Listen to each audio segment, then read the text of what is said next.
Well, you see, these were two-leggeds.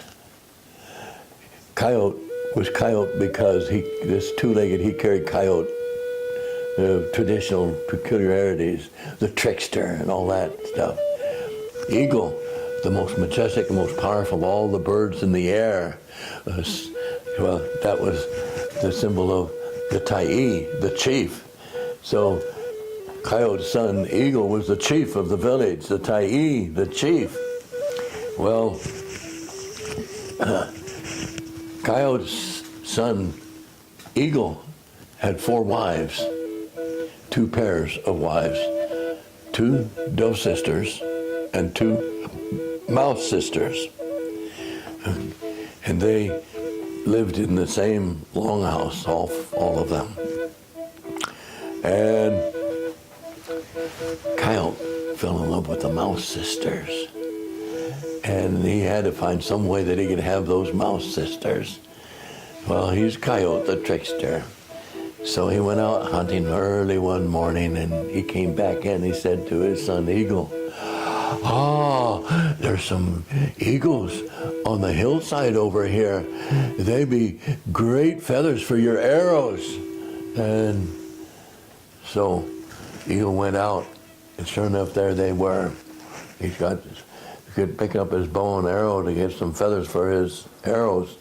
And he was wearing his finest clothing, all his finely beaded, beautiful chief's clothing. Coyote said to his son, Eagle, you don't want to get your clothes all dirty climbing up that muddy hillside to get those feathers. Well, you better take them up. So he took them all off and folded them nice and neat at the bottom of the hill, and then he started climbing. But as he started climbing, Coyote, the trickster, goes,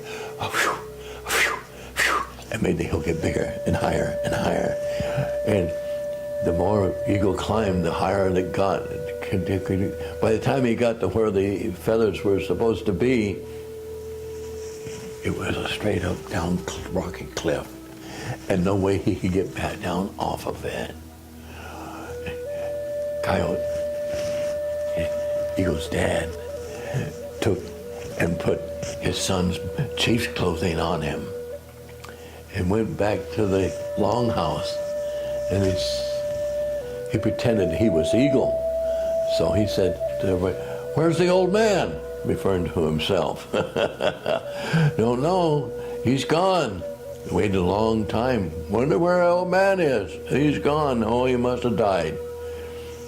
So Coyote, who is now pretending to be Eagle, he said, we can't live here in this longhouse any longer with those memories of the old man.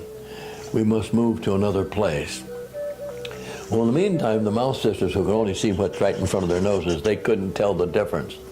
They believed that he was Eagle, but the dove sisters, they knew this was Coyote. And they didn't want to go with him, but they knew that their husband, Eagle, would want them to stay together as a family. And so they left. Eagle was on that mountain for 5 days. They'd been gone for 5 days, traveling as much as they could every day. Grandmother Spider Woman saw Eagle up there on her mountain top. What are you doing up here? Eagle said, oh, Coyote tricked me, and I can't get down. And if you can let me down, I'll give you a gift of 5 pipes. And so, maybe I should say something here in the legend. You notice the 5, it's up there 5 days. 5 pipes of the gift. 5 in our Kalos numerology is a number of fulfillment and completion. So 5 pipes is a symbol of a complete whole gift. 5 nights up there, 5 days. That the sense of he's been there for the fulfillment of the time he was supposed to be there. Grandma Spider says, I got lots of rope in my bag, her web. I'll tie it around you and I'll lower you down. So she let him down. He went back to the longhouse, and he thought that they were gone. he found their track, and he was hungry. But the Dove sisters, one of them had cut a little piece of her clothing off so he didn't see it, and she left a bunch of food there for him. Well, he was able to travel faster than they were traveling. So in just another 5 days, he caught up with them. But as they were going, the one Dove sister had her little baby, and she, the eagle's son, and she carried it in the bed in her back. And the baby was always crying and crying, wanting his papa. And Mom would say, "Now be quiet, your daddy's dead." But Coyote, who was pretending to be Eagle, was the one who was saying, "Make that baby be quiet. I'm tired of hearing it cry." But finally, after 5 days, they were at a camp. And every night at the camp, Coyote, pretending to be Eagle, was with the Mouse sisters. He had taken them as wives.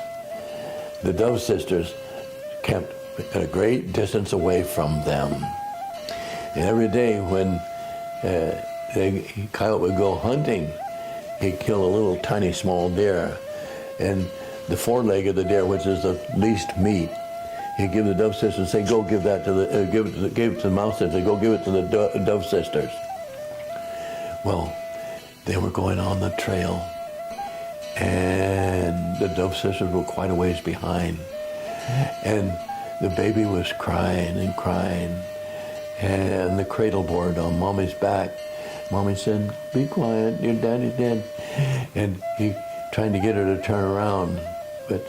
So he took one of her braids, and baby yanked on it, and her head jerked around, and she looked, and she saw Eagle coming. Oh! Well, then the Dove sisters told Eagle all of what had been happening, how he wanted to get away from there, and that he had the Mouse sisters give them a foreleg every night for dinner, foreleg of the deer, young small deer. And so Eagle said to the Dove sisters, "Okay, now this evening I want to stand hidden back here. I want to watch. And when the Mouse sisters come and give you the foreleg of the deer, you take it and just throw it right back at them and tell them to take it on back." And when they took it back and told Coyote, who was pretending to be Eagle, he said, "Oh, my son Eagle is here." He folded up all the bit clothes real nice and neat, and he took them back. He says, "Here, I've been taking good care of these, and I've been taking care of them for you, waiting for you to find this, and I've been taking good care of your wives." No, Eagle said, "Those Mouse sisters, they're now yours. I don't want them anymore. You've taken them, they're yours. And you can stay here with them. And I'll take the Dove sisters and we'll go back home to our place. You don't need to come." But that night they slept before starting the journey back the next day. And when they got ready to go back, Eagle knew that he couldn't take his dad and make him stay away. He said, "Okay, you come and join us, but you just better be a good daddy now." End of story.